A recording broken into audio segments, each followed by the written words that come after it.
I bet you wouldn't think that you could make cannolis completely plant-based, filled with a nut cream and no simple sugars. But you can, and I'm going to show you how. No white flour, no simple sugar. You're going to love these.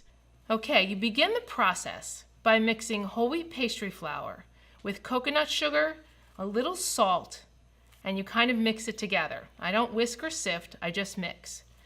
Then we fold in a plant-based butter substitute until the flour looks like there's some peas stirred through it. Then the secret ingredient, which is sparkling water. This will help the pastry shells that are around the cannoli tubes to puff, and that's what you need. Once the dough comes together into a nice soft ball, you knead it just a couple of seconds, and then turn it out onto floured parchment paper. Flour the top of the dough, put another piece of parchment over top, and then you start rolling. It doesn't matter what direction, but you try to roll always from the center.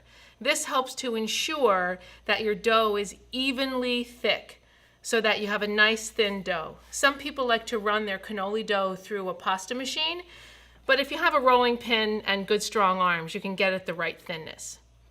Then you need something to cut your cannoli dough into rounds that's the same diameter as the length of your cannoli tubes. You cut the rounds into the dough. It doesn't matter if you turn them, they're not biscuits, you won't lose air. And then you wrap the dough around the cannoli tubes. Take a little bit of water and seal the seam. If you don't do that, the cannoli will puff open in the hot oil, and then you'll break them and you won't be able to use them. So you have to be sure that you seal the seam just a little bit. Take a skillet with oil, about an inch of oil, and start to cook that over low heat while you make the filling. The oil needs to be really, really hot. To make the filling, you soak cashews, whole unsalted cashews, for about 4 hours. And they kind of get puffy and soft.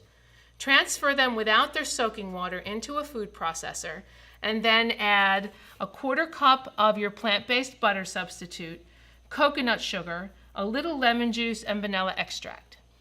Mix it all together on high speed until it turns into a really soft, smooth cream, and then you're done. Turn it out into a bowl, cover it, and put it in the refrigerator for at least an hour. When your oil's really hot, you drop 2 or 3 cannolis at a time into the hot oil. Not too many, don't crowd the oil. They'll initially sink to the bottom and stick. Let them stick. As soon as they're golden, they'll rise to the top. You turn them with your spoon or spatula until they're equally browned. Lift them out of the oil onto parchment paper and let them drain. They have to come completely to room temperature before you can fill them with the cream, otherwise the cream will melt. Once the cannoli shells are cooled, then you take your cream and put it either into a pastry bag or a butter cookie press.